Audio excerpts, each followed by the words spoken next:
So this, okay, we'll start again.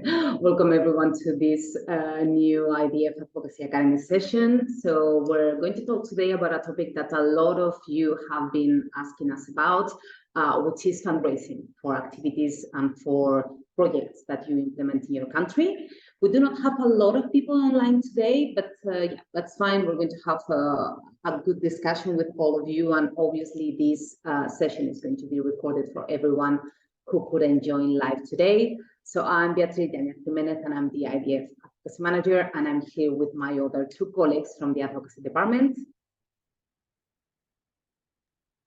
Hi everyone, I am Bruno Helman. I am a program coordinator speaking from São Paulo, Brazil, and it's a pleasure to have you here today. Hi everyone, my name is Isabelle Mercier and I'm IDF Junior Professional Officer, part of the advocacy team. So it's also a pleasure to be here today. Great. So first of all, again, a brief explanation about the IDF Advocacy Academy, because this is quite a new concept, so it's only like 1 year old. So the Advocacy Academy is just the IDF online platform in which we gather all the content that we develop in the department, all the sessions that we organize for you, all of these capacity building sessions that we have had in the past, similar to today's, are uploaded in the Advocacy Academy webpage as some of the resources that you can use. And the live sessions, so what we are having just now is exclusive for the IDF Advocacy Network. So that's IDF Members, Blue Circle Voices, and Young Leaders in Diabetes, although the content is recorded and then is made available for everyone on the YouTube channel. A few housekeeping rules for today's session. So we will appreciate it if you edit your name on Zoom by adding whether you are a YLD, a Blue Circle Voice, or an IDF member. It's going to facilitate the discussion later. As we were saying, this session is going to be recorded. If you would like to get Zoom-generated subtitles in English, you can do that by activating the closed caption button, which you can see at the bottom of this window.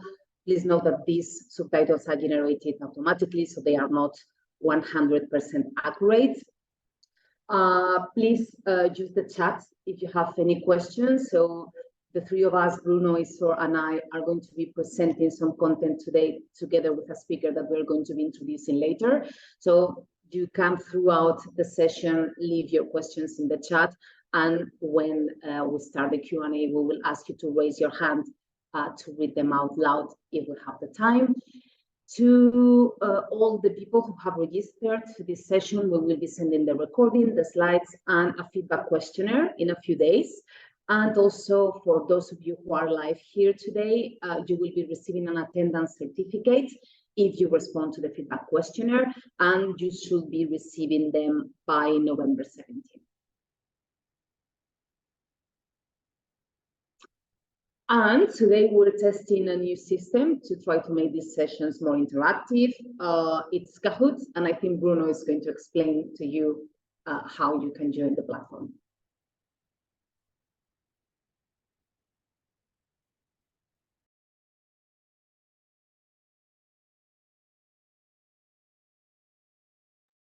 You're muted, Bruno.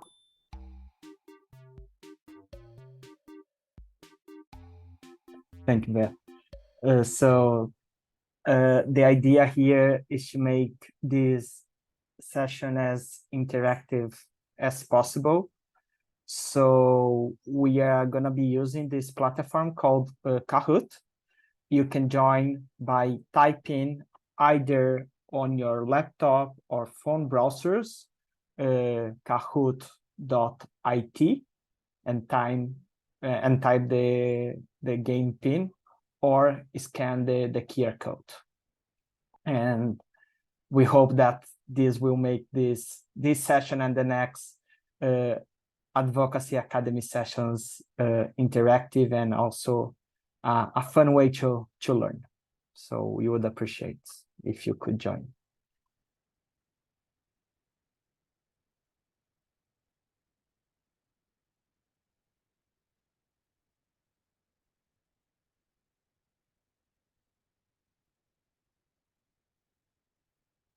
So just let's wait a bit of more minutes so we have more people joining.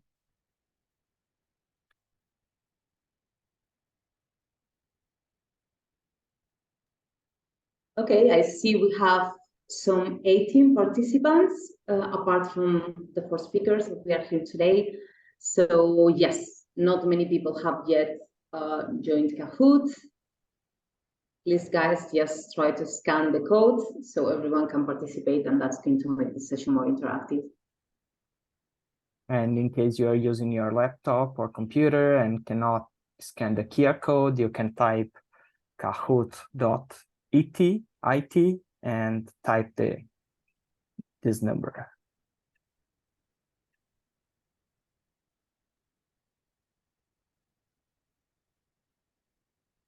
Try to use this link, Lydia, that I just gonna share. And once you are in the Kahoot land page, you just type the game pin. Okay, we have 9 people now. Yep. The easiest, if you are following the webinar from your laptop, would be to use your phone to scan. So you can still see the webinar on the laptop and then use Kahoot on your phone, but you can still do it as Bruno was explaining before. Okay, we are 10. 11, 9 more people. Let's go, guys. We can do this. Yeah.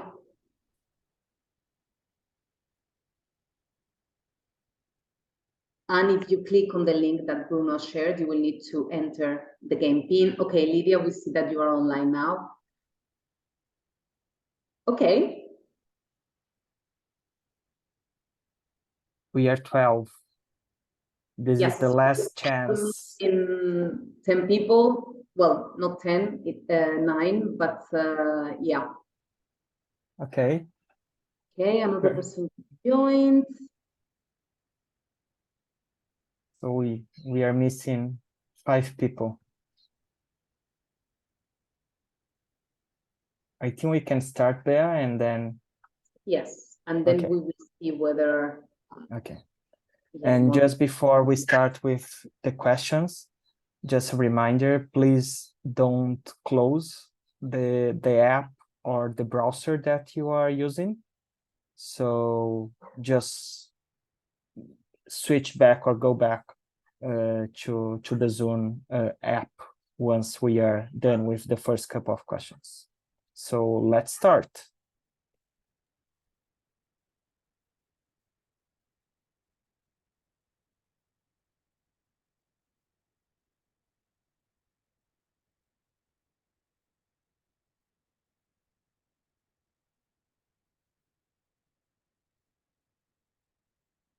So the first question is, what IDF region are you connecting from? Please drop your pins.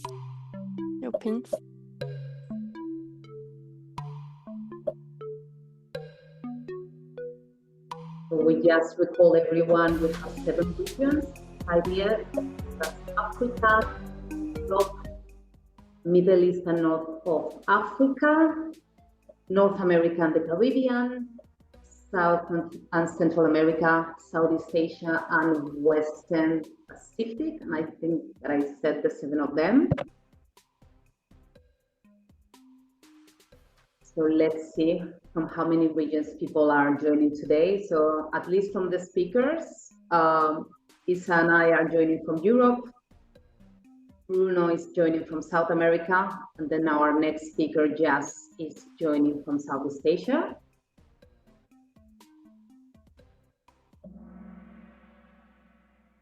Okay. Interesting. Okay. Well, Bruno is missing there in Brazil. But it looks like we have people from most of the IDF regions, or all even, I would say. So that's great to see. Great. Going to the next question then. You are following this session in your capacity as IDF member representative, BCV member, young YLD member, or author.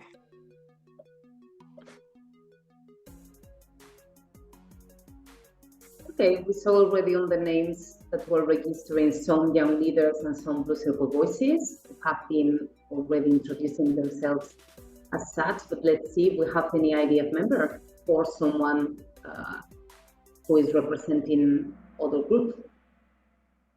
Okay, we have 2 IDF members, 3 BCVs, 3 YLDs, and 6 other. Okay, I'm curious about the other. So those of you who type other, if you can write in the chat, who are you? That would be great. Do you have experience in project planning? Yes or no?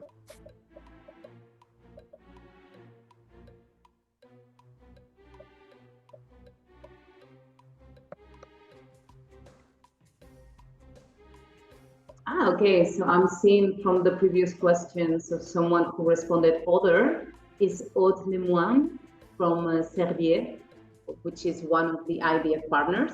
So welcome Aude to this session. Very nice to have someone from outside the IDF networks also joining today. Okay, so we look, guys, that we have a majority of participants who have experience in project planning. So yeah, looking forward to the discussion today. Okay, so now going back to the presentation on project planning and fundraising.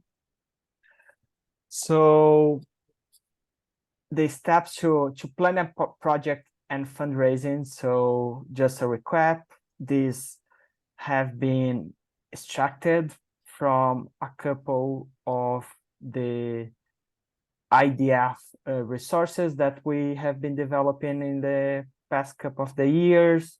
So the Kids Advocacy Toolkit, and also the guide how to use data-driven advocacy.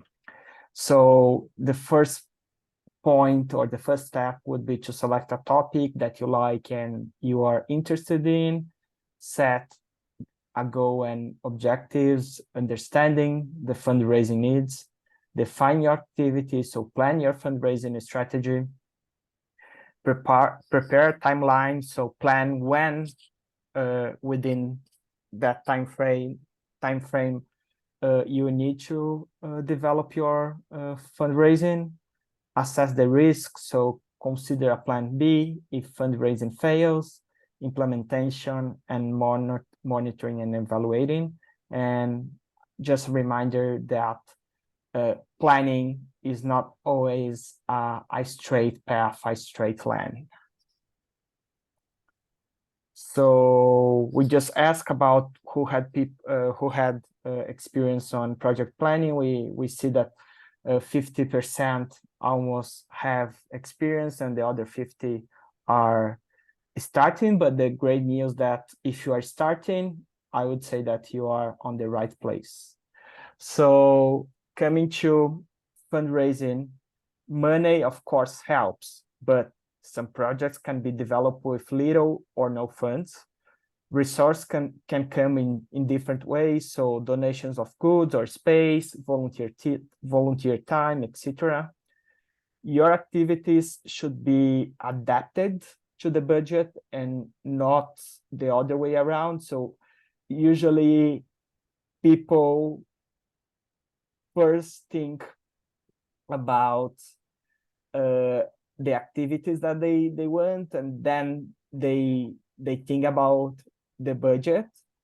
If you are on a big organization, this may work, but since of us are like advocates and some of us are don't even have an organization, institution behind us, it's important to first have in mind the budget, and then we plan the activities.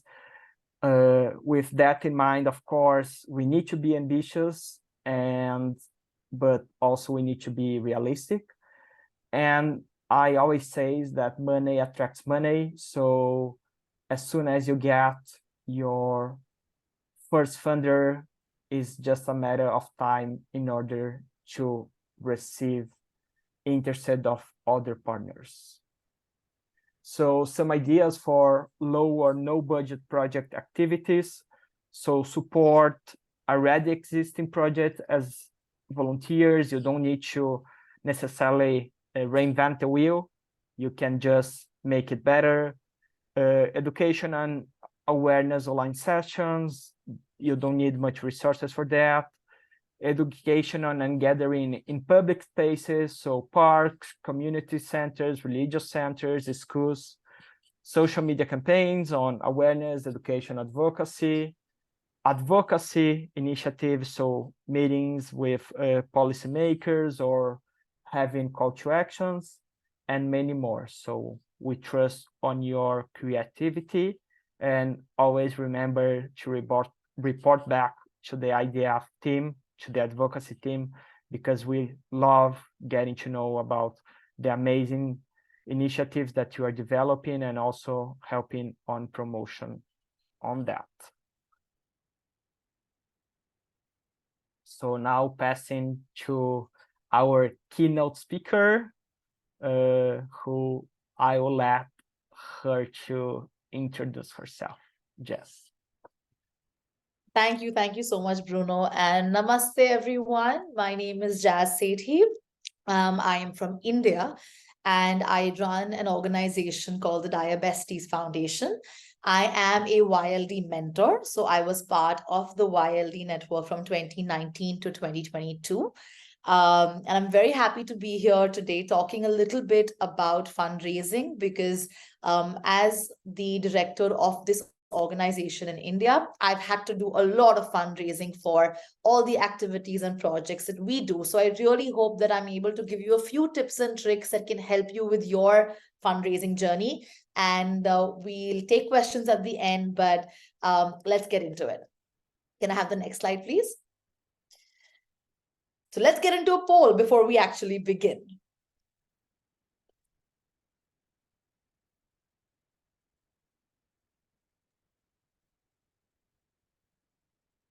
Do you think it's possible to implement a project without funding? So let's get those answers in. What do you guys think? Is a project possible without funding?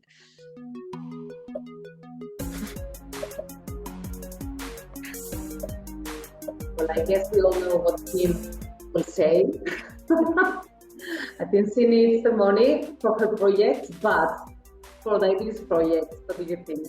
Do we always need funds, or we can do things without money? Interesting answer. So we are a little bit more divided on the yes side. Okay.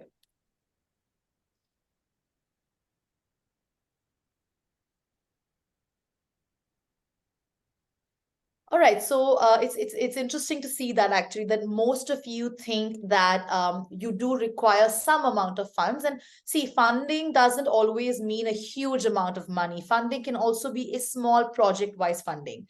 So can I have the next slide, please?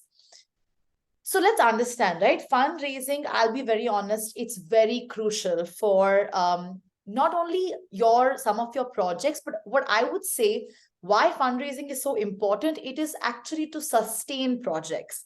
You may be able to have one project done with, whatever limited resources you have, but we want projects that can actually sustain, that can happen continuously, maybe monthly, maybe biannually, maybe yearly.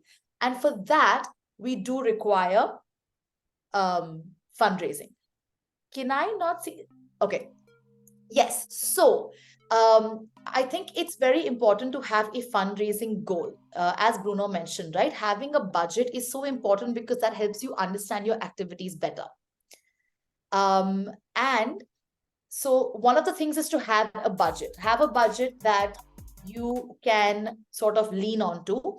Create an expense sheet. So try to anticipate what are the expenditures you would have for your projects.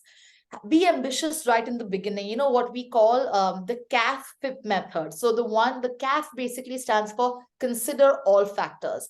This is the place where you go wide. Okay, I want to do an access project. I want to do a awareness project. I want to go to schools. I want this, that, this, that, this, that. Consider all the factors possible. Really, really expand. And then the next step of that is something called FIP, which is first important priority. What is the first project you want to run? What is the second project you want to run? This way, you know you've done your bit of imagination, you've gotten it down to what you want to achieve, and then you can automatically sort of set your budgets for those projects. When setting budgets, never go rupee to rupee or dollar to dollar or wherever currency you're coming from. Always have a 5 to 10% leeway. Always have a little bit of a wiggle room, what we call it, because you never know. Some costs show up at the last moment, what you've not even expected. We call those the invisible costs also. Know your numbers by heart, because that's going to be very important for the next step. And always have a plan B in mind in case you have not been able to reach or raise the amount of funds you've wanted. Maybe you've only reached 60%, 70%. Be prepared on how you're going to cover up that bit in case you have not reached your goal. Next slide, please.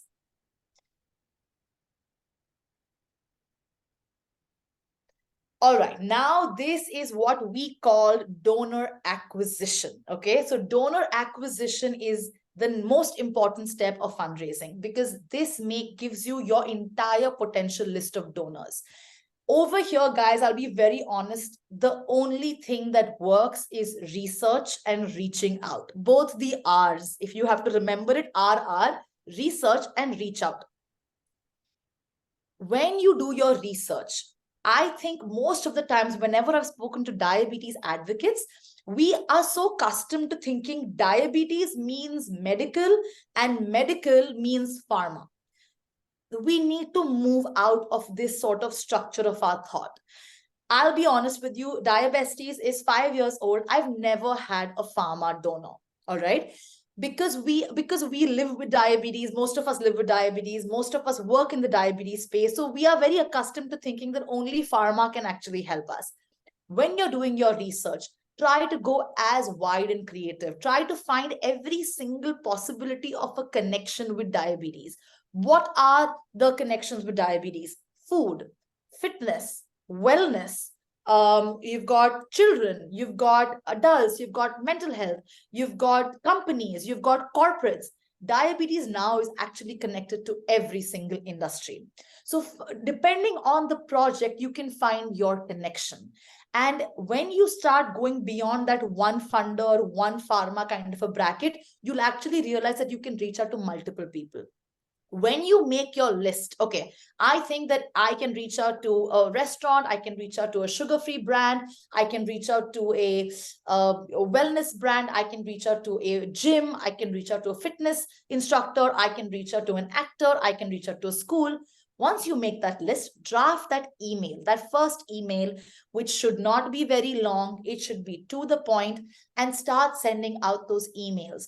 You may not get, out of 10, you may only get 2 responses, but those 2 responses will actually lead you to a potential acquisition. So that reach out, guys, has to be consistent. Even if you do not get responses, the more you reach out, you never know what will actually land. So can we actually have a quick idea over here? Next slide, please.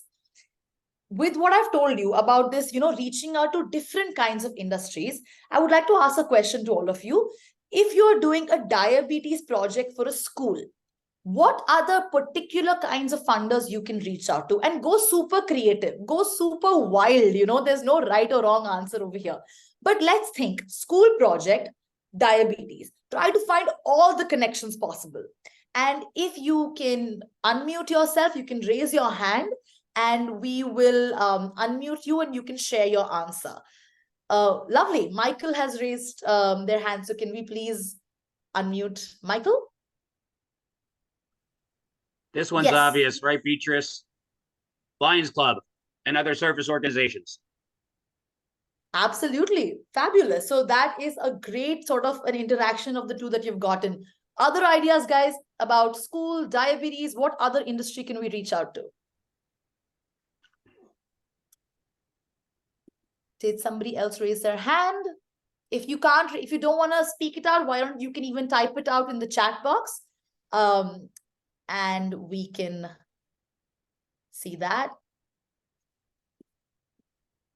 Okay, so maybe I can give you another idea as well. You're looking at schools, you're looking at diabetes. We could probably even approach, you know, school children. So we're thinking of sports stores, fabulous. That's great. Local businesses, sports stores, exercise programs. You can look at children's clothing attire as well. That's somebody that's also related to schools. You can look at publishers, publishing houses, because they publish books for kids. You can reach out to them. You can look at mental health organizations, medical insurance companies, school uniform manufacturers. Great, great idea. So there you go, you know. You've got movie companies, shipping companies, furniture stores. So you've just actually in 5 minutes, you've actually opened up your mind to so many different kinds of funders related to your project, and reach out to all of them. Next slide, please. Now, you've reached out to your uniform manufacturers, and you've reached out to your sports stores, and you've reached out to all the people that you've just said, and you've get a response that, hey, sounds good, let's have a meeting. Your pitch is the make or break of it, all right? So many people, especially when they're bigger corporates and you're going to fund to large scale organizations, people, they must have been hearing so many different kinds of pitches. What will make you stand out? That is something that you need to work on. What is your USP, your unique selling proposition? What is going to make that person remember one of you who's gone then and say that, you know what, that person left an impression in my mind. So what we always work on is something called that hook line.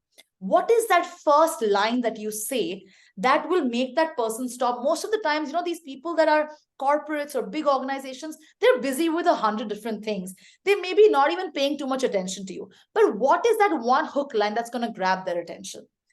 And that is something you need to create yourself. What I use, I'll give you an example of something that I have used in the past. And it's always something that can try to relate to that person. So one of the things that I was talking about, a project where one-on-one time is not given by doctors in India. So the pitch I used was that, hey, you know, good morning, sir. Thank you so much for meeting with me. Sir, I have 5 minutes with you, right? And in the amount of time, this exact just 5 minutes I have with you, when I'm going to pitch to you, that's exactly the amount of time that my doctor spent with me and tried to tell me about my life with type 1 diabetes. And immediately there is context. Immediately that person is like, okay, 5 minutes is not a long time. Your doctor only spent 5 minutes with you. There's a relation. If you've done enough research about your potential donor, I would go and say, you know, sir, I know you have a daughter and she's about 8 years old. I was exactly your daughter's age when I was diagnosed with type 1 diabetes. Again, there's reference. Normally, people don't know what type 1 diabetes is or any kind of diabetes, right? When you give them context, when you give them reference, it becomes personal. And they're immediately going to start listening to you with a slight more intention. And that's your moment. You have an elevator pitch. You've got 30 to 40 seconds to sell your idea, to sell your mission, to sell your vision and your purpose. Your body language matters. The tonality of your voice matters. The way you lean in to speak to somebody, that matters. The way you are talking about stories matter. That is what is going to actually stand you apart. When we say talk about stories, what happens normally, again, what I've seen with advocates most of the time, they go with a Excel sheet, you know, this amount of type 1 diabetics, this amount of type 2 diabetics. It's not easy to understand. So how do you weave in stories and statistics? I'll give you an example. All right, paint a picture. Try to make them visualize. You can't show them a movie, so paint a picture with your words. So imagine a small village in rural India. Imagine a tiny little house, which is just 4 by 4 feet. Imagine in this house, there's no electricity, there is no fridge, there's no fan. And there's a young girl, your daughter's age, actually, 8-year-old Pooja. And she stores her insulin in a wooden, in a clay pot, the same clay pot that she basically walks 10 meters or 10 feet or 10 kilometers to go and get water. This is her life for type 1 diabetes. Sometimes when it rains, there's no electricity. She doesn't know how to check her sugar. That's Pooja. And just like Pooja, there are 700,000 other girls like that. Again, give them that reference point, that analogy, and then weave in the statistic. Now they know, they have an idea of those 700,000, and that makes more of an impact. Next slide, please. So once you have prepared your pitch, and again, be always ready to answer questions. So that donor may suddenly ask you, okay, what about, what about this statistic? What about that statistic? Have all your data, all your numbers in mind. So when you ask for money, that listen, I need, I don't know, let's say $5,000 to do this project that will affect those, that will affect 500 of those pujas. Then they'll ask you, okay, what is this money going to be used for? Your budget, that first planning, that first step of the fundraising goal, it should be memorized. So we're going to use $1,000 for this. We're going to use $1,500 for this kind of logistical equipment. We're going to use $500 for capacity building. We're going to use $50 for this. They should know that, listen, if I'm giving money, it's not being misused. I'm giving money to the right person who's going to actually execute it with the right intention.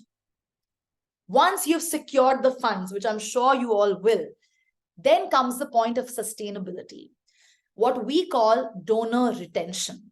So you've acquired the donor, that's donor acquisition. And now we talk about donor retention. You want to retain this person as your believer, as your support system. So keep communicating with your donor. Keep them in the loop at all times. What we do with all our donors is we send them monthly WhatsApp messages of a small 30-second video, or we send them a WhatsApp of our latest picture project, or we send them a WhatsApp of our testimonial. They are constantly engaged. Every month they get something or the other. So they know that I've given money to this organization. They're doing the correct work, So always stay in touch. Be extremely transparent with your donors, okay? Do not fudge the numbers, and I know none of you will, but be very honest with the numbers that you have. And finally, invite them to your events. Let them see the work. Let them see what they're supporting. Most importantly, use their name.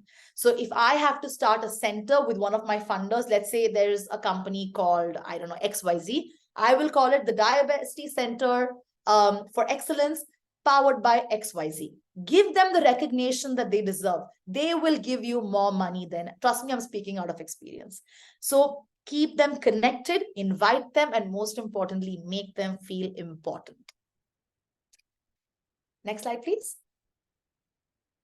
And most like this, as Bruno mentioned, adapt your plans if needed. If I've only been able to secure 80% of my funding, what does that 20% look like? Let me change my project. Let me modify it. Let me maybe scale down a little bit, start small, then go back to my donor with the results so that I can ask them for more money so that my 20% can at a later date be completely combined, right? So you would need to start with step 1, the entire expense sheet, the entire funding requirement. Then you go for donor acquisition. You go for actually identifying your donors. Then you go for pitching, go and pitch to them, get that money. And then you go for donor retention. So that would be your fundraising journey. Next slide, please. And we will go back to a poll to see if this journey made sense to you guys.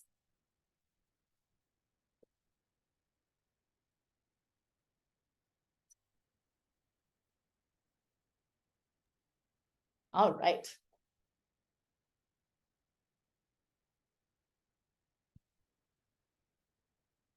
What were the main challenges? So I think here we want to know what were some of your challenges when you have tried to raise funds in the past. What are some of the things that you have tried and maybe something has come in the way of it? You haven't been able to successfully fundraise, maybe. What were some of the challenges? We would be curious to understand that.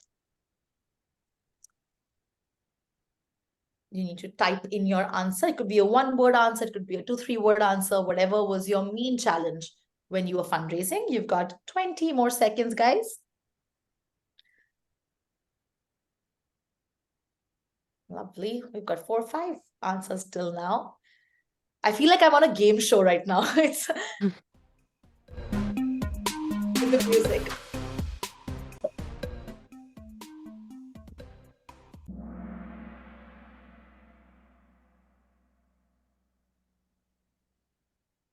Ah, all right. Very good points, actually. So I would just like to mention that for the top one, registration certificate, guys, always make sure before you go for fundraising, all your documentation is in place. That should not be a reason that you don't get the funds. And lack of knowledge, hopefully this session can then help clear that. Mission not clear. Hopefully this helps. And just one comment, please keep sending the questions on the chat. We're gonna approach that on the Q&A. But just on that note, Jess, we have some funding opportunities for individuals, not only for organizations. So I think Life for Child just had one that closed that was focusing on individuals other than organizations. So it's important to keep an eye, and Isa will talk a bit more about where to find those opportunities. Yep.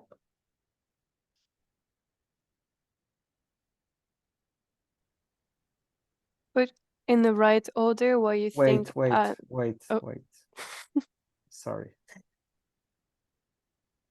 Give me a second. No, this shouldn't be there.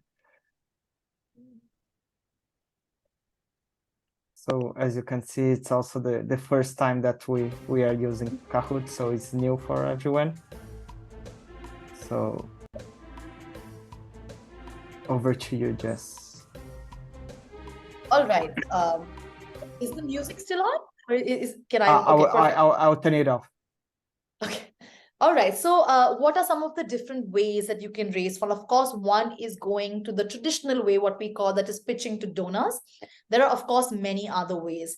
One is crowdfunding. Absolutely. You know, you have many even websites right now like Keto and Good for Change and stuff like that, wherein you can put your campaign up, share your story, share your project, and gain funds from the crowds. It's typically online, and you can find multiple of these registered websites, which, you know, take, I think, a very small percentage of that for their own service fees, but the rest comes to you. You can set a time duration for it. So maybe 2 months, 4 months, 5 months, and you can push this website in all your networks, you know, on your Instagram, social media, all of that. And from the crowd, you can raise funds. One thing I would say is try to use this method only for projects that are one-off, because like I said, this is not a sustainable method. Donations, like I said, it's very, very important and very straightforward. Donations also, guys, come in 2 forms. One is called restricted funds and one is called unrestricted funds in typical fundraising language.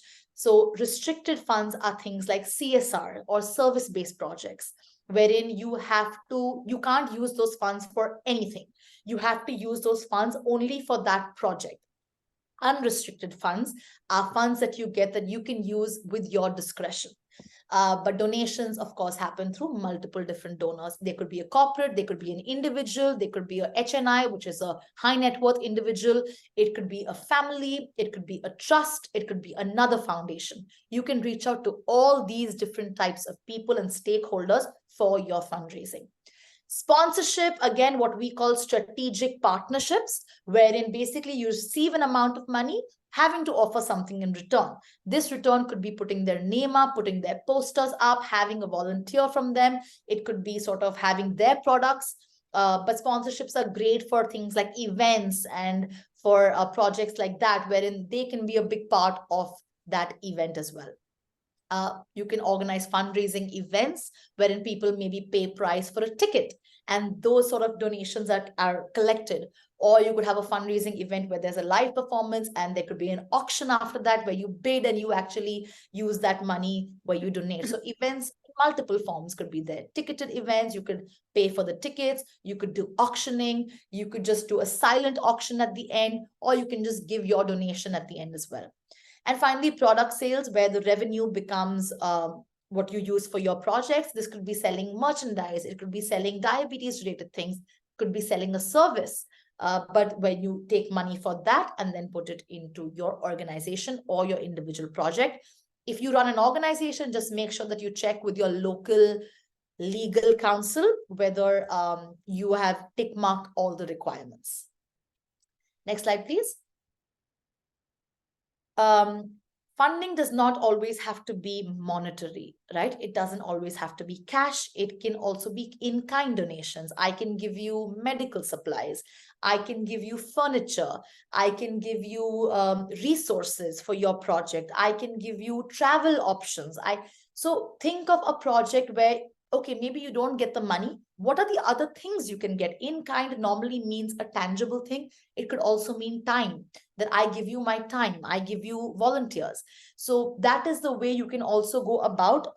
If you have a voluntary based system, you can get actual products and actual materialistic things, or you can ask people for their time. You can ask people to spread it in their network. These are all in-kind donations.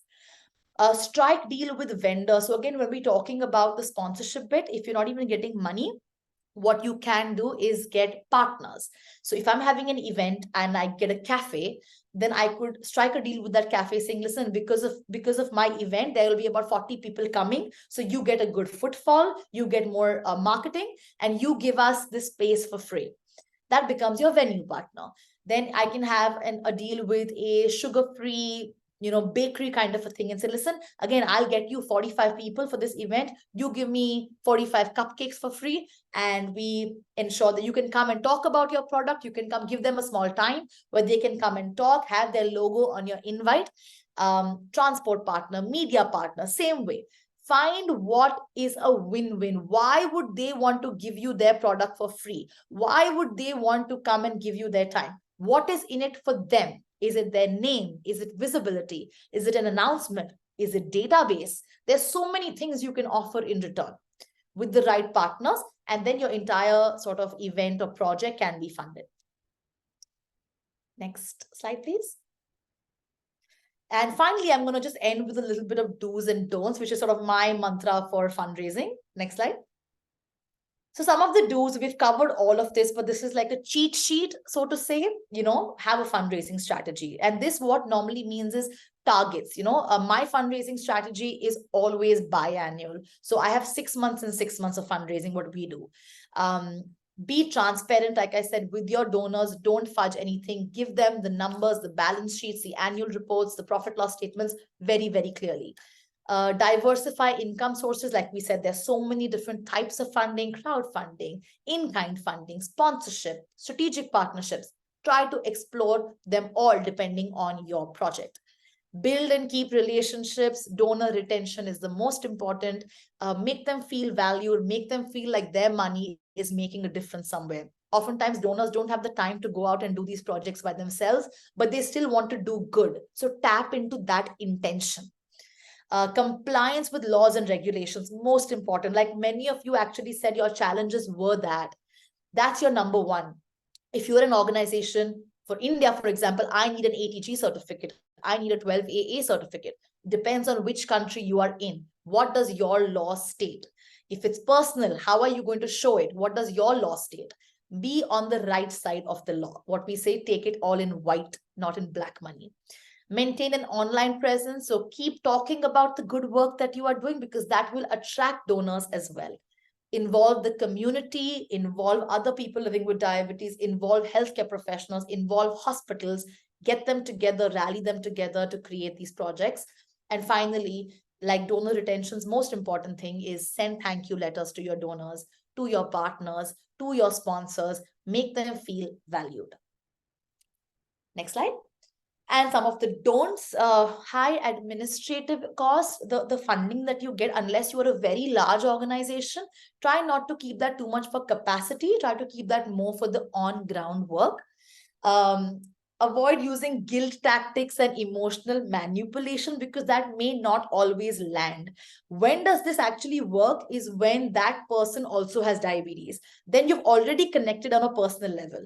But to guilt someone is never a tactic that can work. That, oh my God, you're not even spending this much money. These many people are dying. No, there are a lot of problems in the world. Guilt is not the answer. Non-disclosure of information, avoid holding important financial operational information from donors. Do not ignore donor privacy. If a donor wishes to stay anonymous, respect that. If they wish to be recognized, respect that. Don't be over ambitious. Don't like aim for $100,000 project. Always start small. You will definitely reach that $100,000 mark, but start small, build your way up. You will get more experience in how to manage funds. You will get more experience in pitching. And then you can, of course, aim for the stars. And use the network, sort of, ask for feedback, ask for help. We're all here to support you 100%. So that's it from me, sending it back to Isa and Bruno and Beatrice.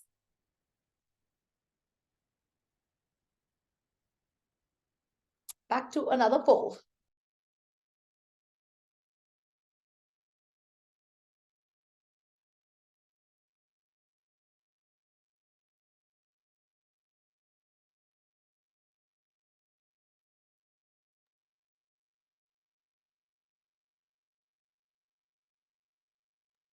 What of the example below would you consider as best practices? Have no expense sheets, keep constant communication with partners, rely on a single source of funding, and involve the community. What would you think is a best practice of fundraising according to you? And according to what we've just shared and discussed, what would be your best practices?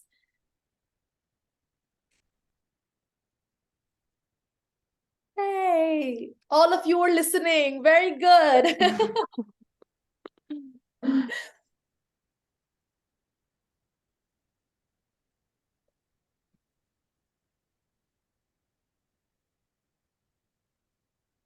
Do you feel you can choose the most appropriate type of funding for your situation? No, I still have doubts. Yes, the tips were helpful.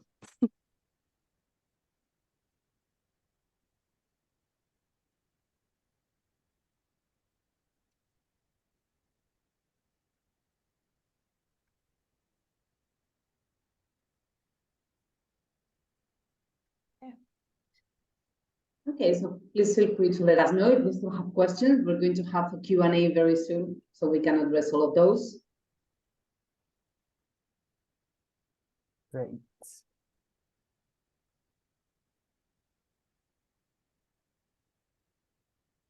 Are the do's and don'ts clear for you?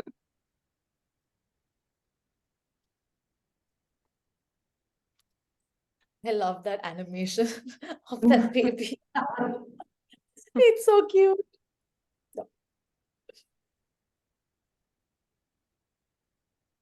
And it's absolutely okay if it's still not clear. Like, we are happy to, discuss further. And I'm sure, like Beatrice mentioned, you'll get this presentation as well. It's recorded, so you can always go back to sort of review it. Or no.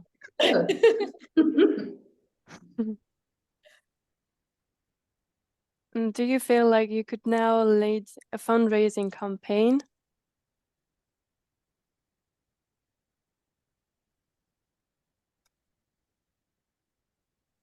Yeah, so what do you think? Well, I think some of you, for what you have been commenting on the chat, have already done it because you have your projects and have had them for a long time. So yeah, are you ready? Do you need more training, or are you unsure? What do you think? Well, Lydia and Nagalal have said yes, definitely, yes, sure. So Totally. Oh, some people need more training and some people are not sure. Yeah, don't worry. I mean, yeah, it's fundraising is very difficult. I don't think anyone is ever fully ready to do it. But yeah, I mean, this is one of these topics that we like to keep on talking about. So definitely we will be having more sessions in the future as well. And we'll have the Q&A as well.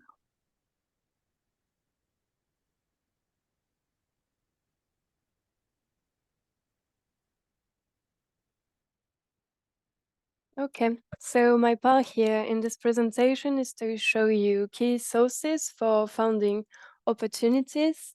And I have listed a couple of websites here that are good tools for you to monitor and stay updated with the latest opportunities. So don't worry, as we said, we will share the slides with you so you can explore those websites later on.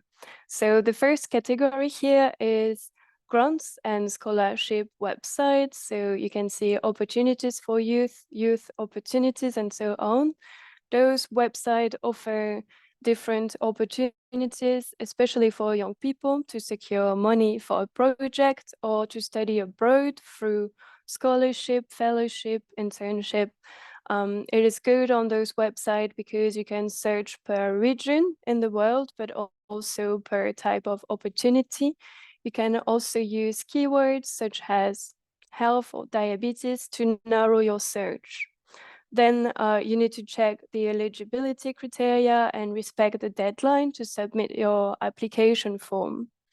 Next, the second point is that it's really important to subscribe to the newsletter from organizations, civil society organizations that are working in your field, so you can connect and stay in touch with professionals in your field. And this way you can have also access to more specific and specialized updates and funding opportunities in your field.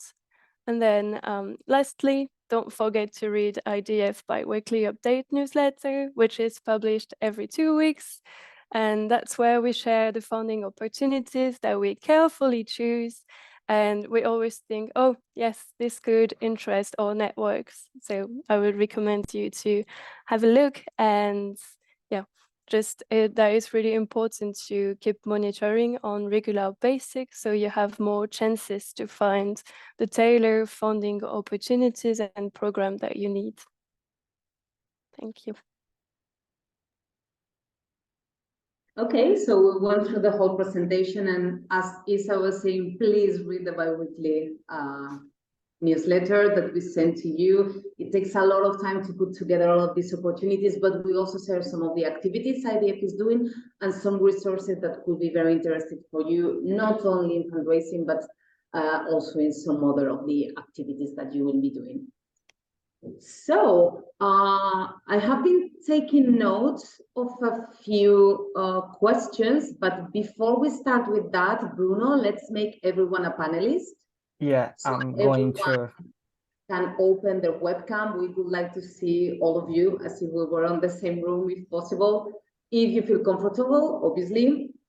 Some of you may be in your pajamas and you do not feel like opening the webcam, that's fine too. They need to accept. So yeah. So you should have seen like a window, right, opening, and if you accept, you will be sharing your webcam.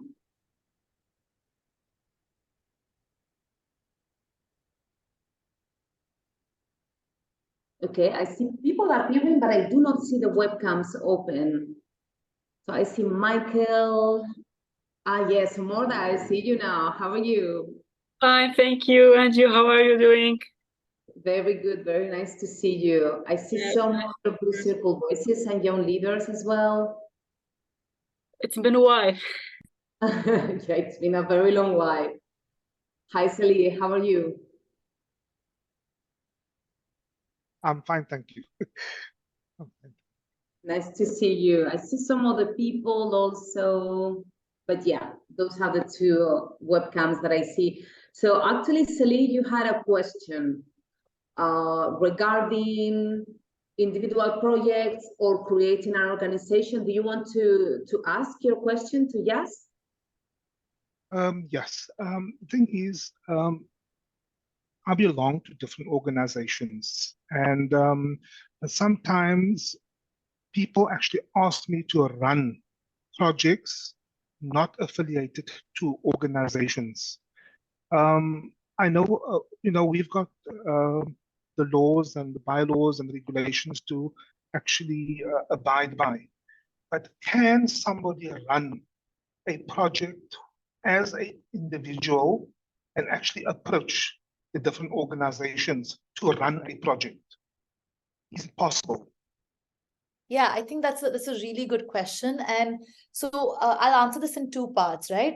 The first part is, like I said, I don't know the laws in every country. If I give you an example of India, as an individual, I cannot accept a donation in India, right? Because there are tax exemption problems. Only an organization that has a particular certificate can actually accept a donation because it has to be exempted by tax. I don't know what the law is in your country, but the other way of sort of moving around it is if you want to run a project by yourself and you require funds, and if it's more on the hands of the donor. If the donor is okay giving you money with an invoice, you can run anything by yourself, right? But if the donor says, no, I require the tax exemption, you can reach out to an affiliate organization, take the donation in their name, and they can give you that money as a service fees. So that is the other way that I would approach it, which we've done in the past as well. So if the donor is okay with you giving an invoice for your time or for your project, they can give you the money directly. They won't get a tax benefit. But if they say that, no, it's a large amount of money, for example, I require that tax benefit recognition as a donor, you can give it to an organization, then the organization can give you that money as a service fees. I hope that makes sense. Yeah, no, it does. It does. It actually clears up a lot because in South Africa, there is the certificate. The companies actually want that as a tax rebate. So, Yes. And a lot of the donors or sponsors, they don't like to deal with individuals. But sometimes there are small projects that you want to run that, for example, you just need maybe $500 US to get a group of people together. And there is a struggle on actually getting small little projects like that. So you actually go to individuals wanting to sponsor it, and they don't want to recognize it as a project. They rather want to do it as goodwill, What you mentioned is a great point. For smaller projects like this, what I would do in that case is if I reach out to, so I would not even reach out to corporates for these kind of donate amounts. They're very tiny for a corporate to even think about, right? I would go to an angel donor or somebody who wants to do good, a family or an HNI or some individual person. And if there is, again, the problem of transaction, what I would do is make them directly pay for the expense. So you get out as the middleman as well, right? So if I have a event to pay, if I have a venue charge to pay, I would say, all right, Mr. X, directly pay there. So your goodwill is done. I will run the event for you. That's another way to approach it. Yeah. Thanks for that. That's actually a good way of actually doing something where you don't want to actually get involved. They pay directly. Stay out of it. Thanks, Jazz. Yeah, okay. It answered all my questions. Thanks. Thank you, yes, and just maybe a comment from the IDF side. So obviously you are talking about relatively big projects, right? About yes, donations, these type of things. But as we were saying at the beginning of the session, you do not always need money because you do not always develop a big project. So for the people that are watching the recording, do not feel conscious about the fact that your project is not big because all the projects are important. And obviously to get to a big project, you need to first start by doing something which is smaller and then grow.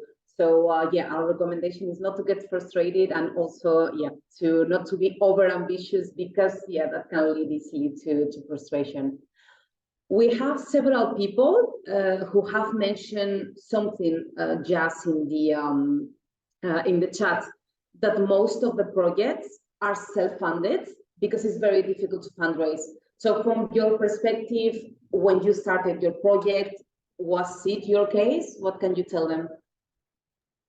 I absolutely self-funded the first 6-7 months of Divesty. So I totally understand what, I think every advocate starts out with putting their own heart and soul because you're so passionate about it. You don't want money to get in the way.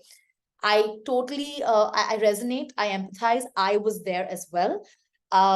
So I would also just, of course, don't pour all your savings into project. Like Beatrice said, figure out other ways that you don't need money for projects. Self-funding, what I would now in retrospect, I would tell my younger self, self-fund part of it and push yourself as a target to get that other part in whatever way. It doesn't have to be funds. It has to be a partnership. So I would say if there was a project, I would try to get partners for part of it and self-fund part of it. It gives you that motivation. It also doesn't give you disappointment because you know that part of it is taken care of. You need to really work for the other part. Having said that, I know how difficult fundraising is, but it requires persistence. It requires you getting rejected 20 times and having one time that actually strikes out. So do not lose faith and do not lose hope, because as Bruno said, money attracts money. Once you get that one funder, the chances of that dominoes to fall are much higher. Right. But I would say, like, to not sort of, demotivate yourself, have part of it self-funded, have the other part through in-kind or partnerships where you're not getting in money, but you're getting in some kind of help. That would be my sort of advice. Thanks a lot for that, Jas. We have a question from Lydia. Lydia, I see that you are a panelist, but I mean, you are not sharing your webcam, but maybe you want to unmute yourself to read your question about grant proposals.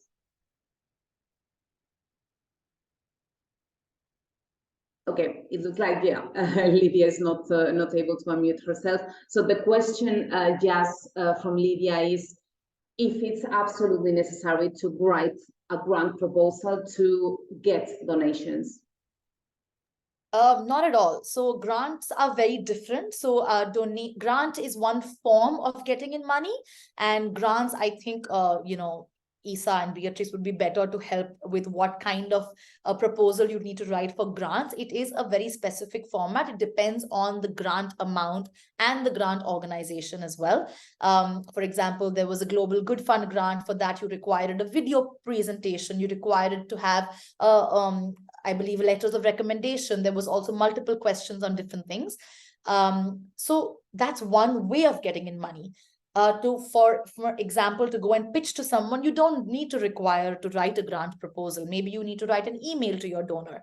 To go and get a government funding, maybe you don't require a grant. So I think it depends totally on what kind of money you're getting in. For grants, most of the time there will be a questionnaire, there will be something that you have to write.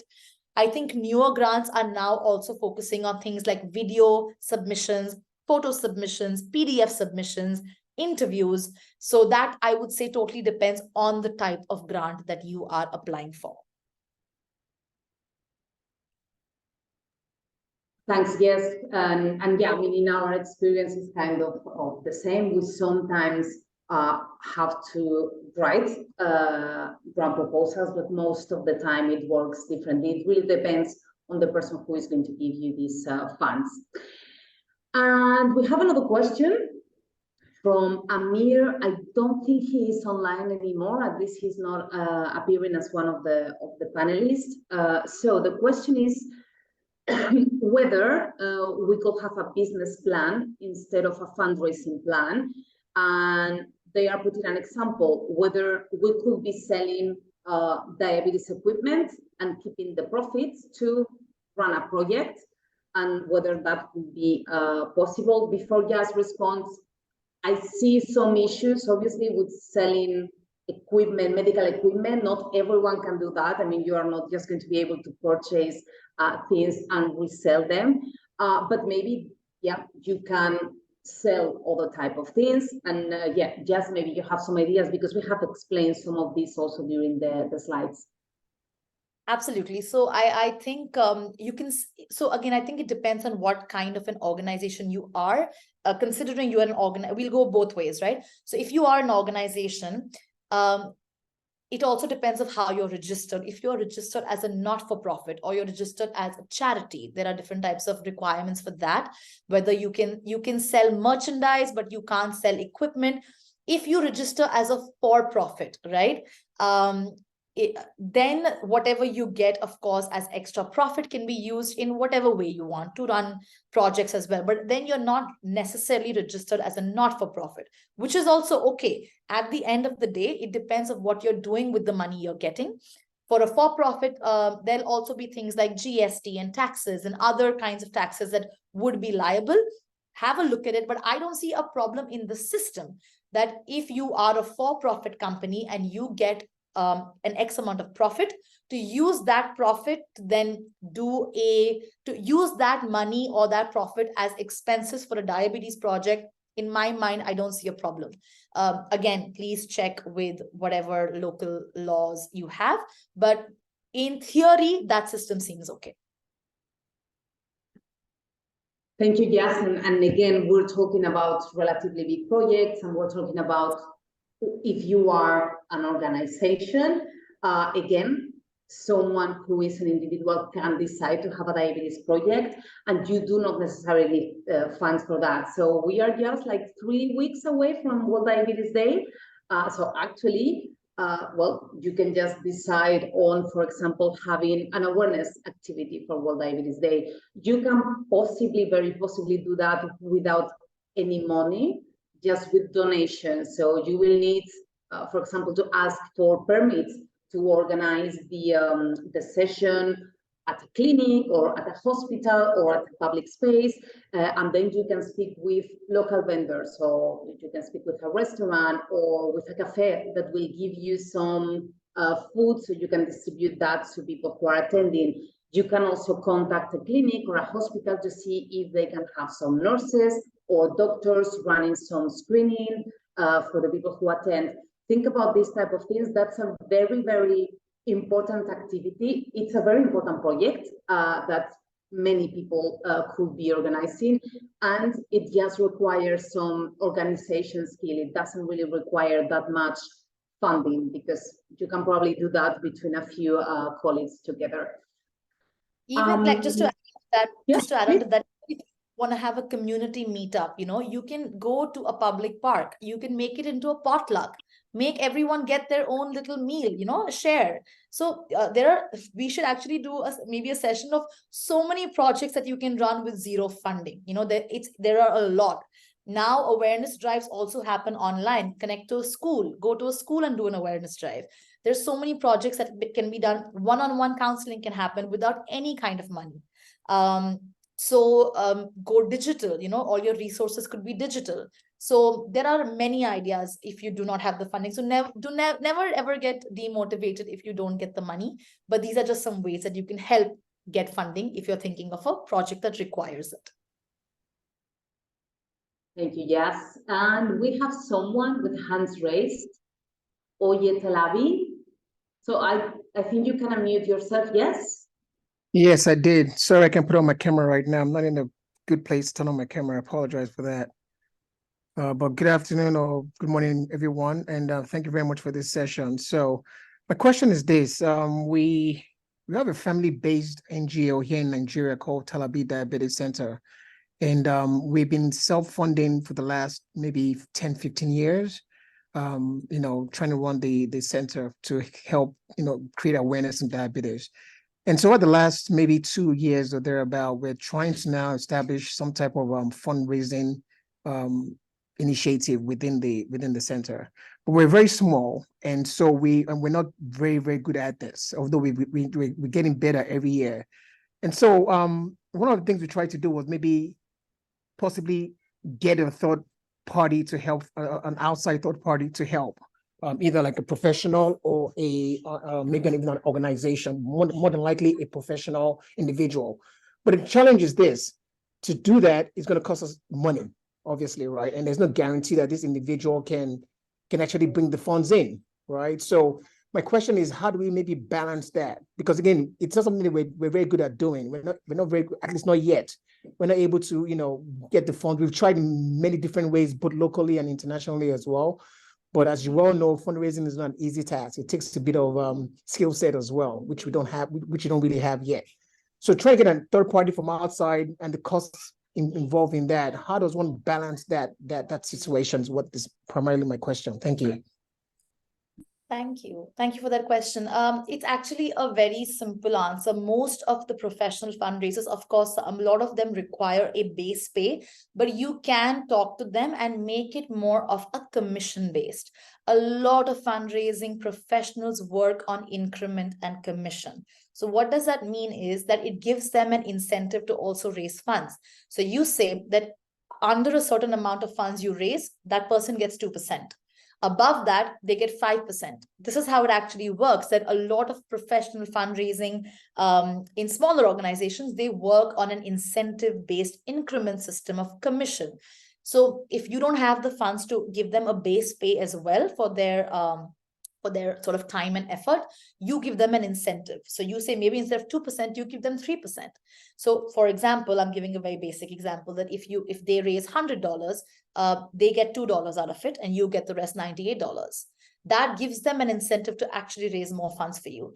And it normally happens that under a certain, for example, in India, under, let's say, I don't know the translation in dollars, but under 20 lakhs, you get 2%, and above 20 lakhs, you get 5%. So maybe that's something you can try out without the base pay. Talk to them, say, hey, listen, we don't have the capacity right now to pay you the base, but we are ready to give you a 3% increment of whatever funds you raise.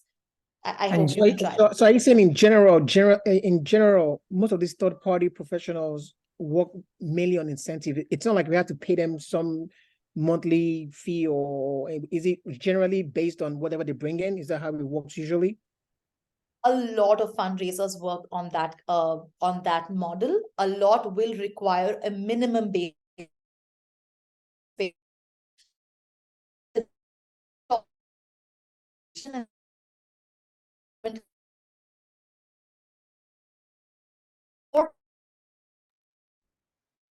that I approach the situation. That you are not even that base pay because of capacity, but you are able to that commission increment a bit higher because you're not able to give them a base pay. And if somebody agrees, then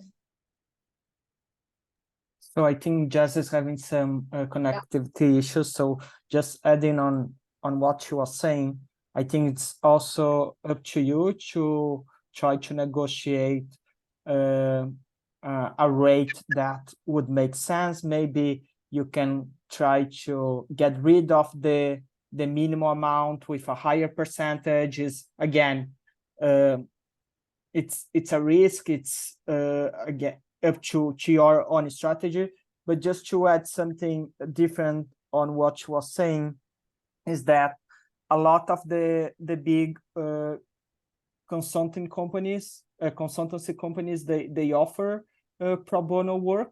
So there's also something that you could look for different types of opportunities. Not necessarily they would be the one fundraising for you, but they could help you to develop a fundraising plan, for instance. So just for the sake of the time, we just had one other person. So Olushi, if you would like to open your mic and ask it, please.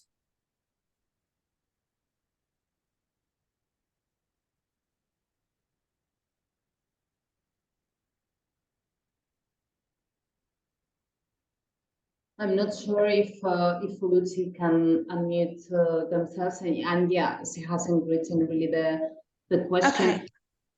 Okay. Okay. Thank you. Right, I'm Oluchi, the founder of Kevin of the Child Diabetes Foundation in Nigeria. And actually, most of my projects have been self-funded. So I do the self-funding myself. And at this time, today is going to be the first time I'm trying to apply for funds.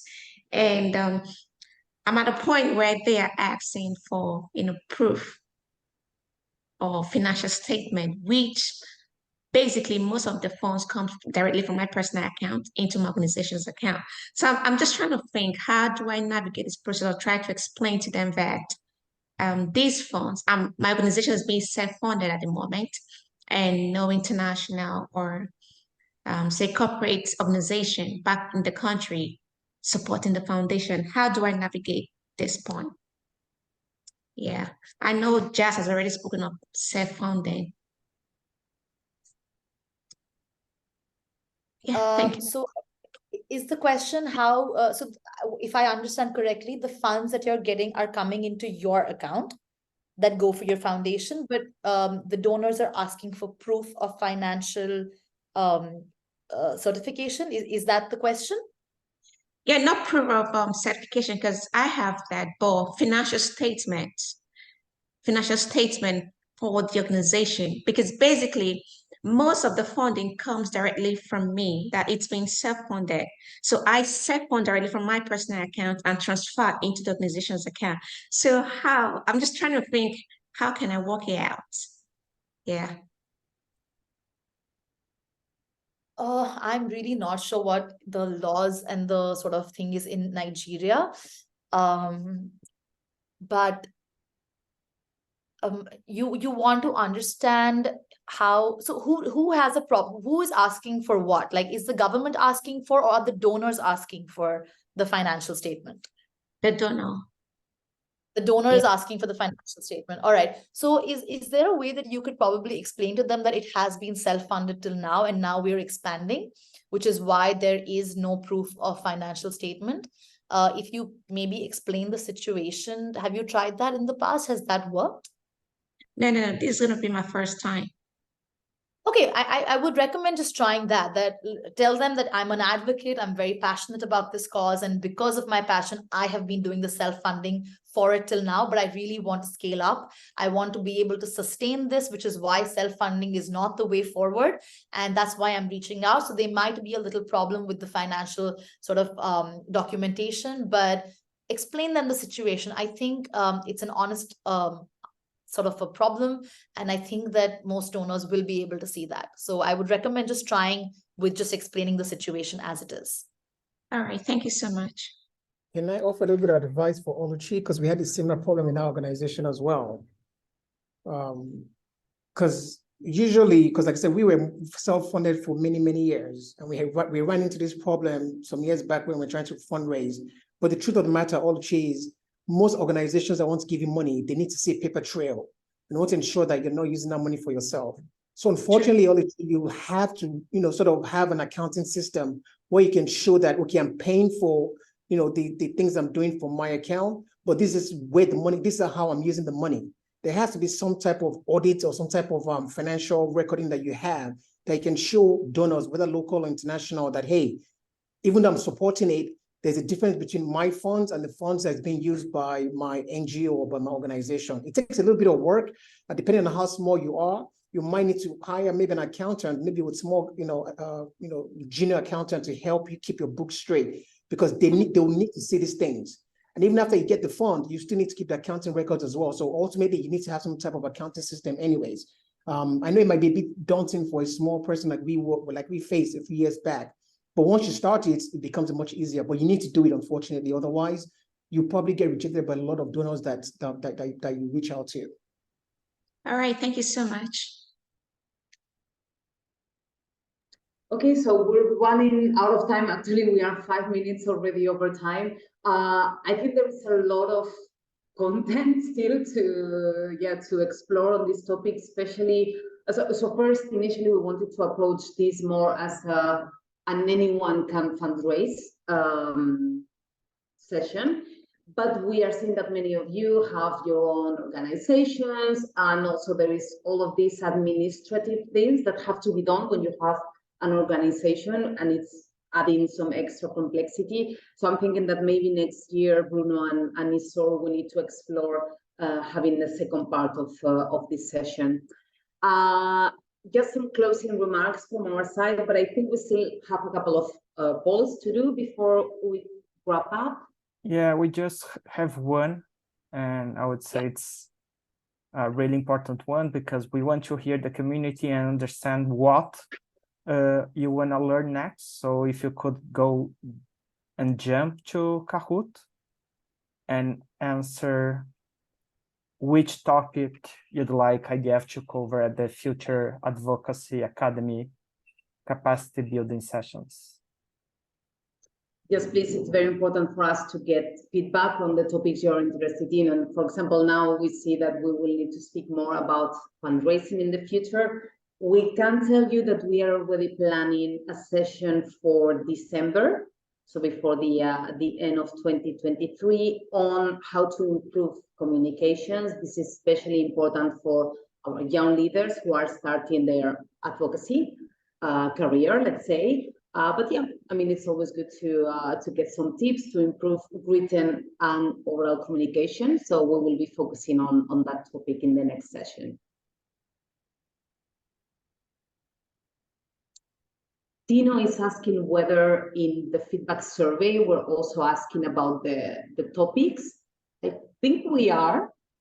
But yeah, we just wanted to know here, like spontaneously, what do you think? What would you like to learn in the future?